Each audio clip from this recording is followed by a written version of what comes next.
Much playing in society is more injurious than useful. Suit the taste and capacity of your audience, but never play anything which you know is trashy and worthless.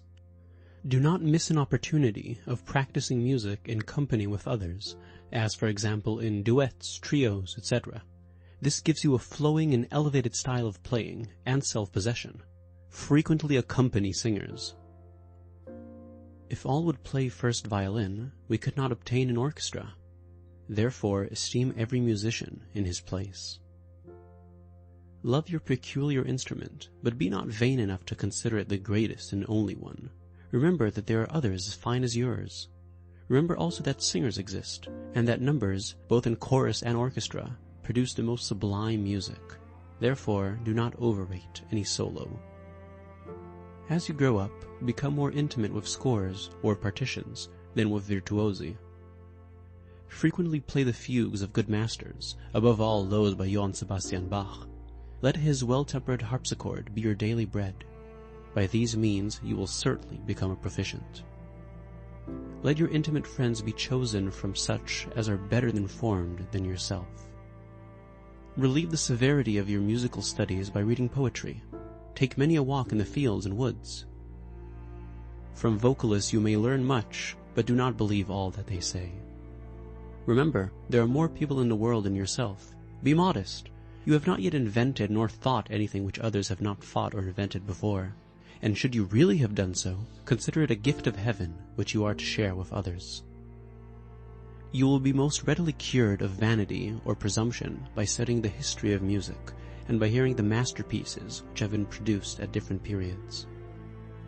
A very valuable book you will find that, On Purity in Music, by Thibaut, a German professor. Read it often when you have come to years of greater maturity. If you pass a church and hear an organ, go in and listen. If allowed to sit on the organ bench, try your inexperienced fingers and marvel at the supreme power of music. Do not miss an opportunity of practicing on the organ, for there is no instrument that can so effectually correct errors or impurity of style and touch as that. Frequently sing in choruses, especially the middle parts. This will help to make you a real musician.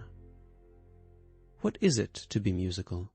You will not be so if your eyes are fixed on the notes with anxiety and you play your piece laboriously through.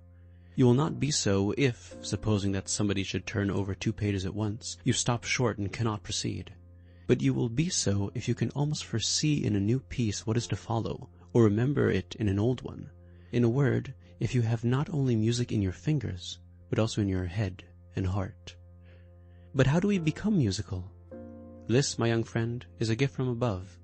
It consists chiefly of a fine ear and quick conception, and these gifts may be cultivated and enhanced. You will not become musical by confining yourself to your room and to mere mechanical studies, but by an extensive intercourse with the musical world, especially with the chorus and the orchestra. Become in early years well informed as to the extent of the human voice in its 4 modifications. Attend to it especially in the chorus. Examine in what tones its highest power lies, in what others it can be employed to affect the soft and tender passions. Pay attention to national airs and songs of the people. They contain a vast assemblage of the finest melodies, and open to you a glimpse of the character of the different nations. Fail not to practice the reading of old clefs, otherwise many treasures of past times will remain a closed fountain to you. Attend early to the tone and character of the various instruments. Try to impress their peculiar sound on your ear.